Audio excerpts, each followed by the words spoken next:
Hello, everybody listening. I am your host, Mitchell S., and this is the Lofie podcast. Today, I will be discussing the Catholic Indian residential schools, what the people went through, how they were treated, and why and how they got sent there, and how they eventually escaped. For more than 150 years, Canada funded these schools that required Indigenous children aged 7 to 15 to attend Catholic residential schools that were far from their homes and communities. The goal of all this? To erase Indigenous culture and hardwire their own culture and beliefs into the brains of these young children. The staff and teachers were not held responsible for how they treated these children, so they took advantage of that rule and did horrific things to these children. The children staying at the schools often suffered physical, mental, and sexual abuse, only for being Indigenous daily. Children had to learn English and were severely punished if they spoke in their own culture's languages. And keep in mind, most of them only knew their language and were only starting to learn English. Children had to do constant chores and labor while being abused and hit at the same time, and if the staff didn't find they did a good enough job, they severely punished them.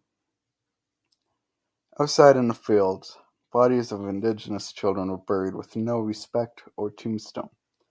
Most bodies were unrecognizable from the physical abuse they suffered before they passed.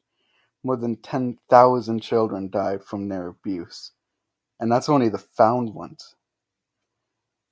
Many children tried to escape, but it was dirt roads and railway tracks for miles, far from their homes and communities. If the children got caught trying to escape, of making plans to escape, they were punished, and many probably got abused and eventually died. The select few who did manage to escape, however, made it to their families, told what they had to go through, what they saw, what they did. And after the government of Canada heard this, they finally banned the residential schools, and the final one shut down only in 1996. Today, remember the residential schools as part of history and how Indigenous children fought for their rights and cultures and succeeded. We hear stories from survivors, learn from the history, and respect the land that was always and always will be their land, and nobody can take that away from them.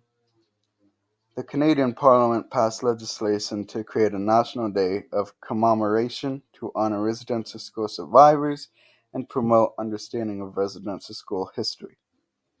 The TRC called for such commemoration in its calls to action. The first National Day for Truth and Reconciliation took place on September 30th, 2021. This has been the Lofie podcast. Thank you for listening.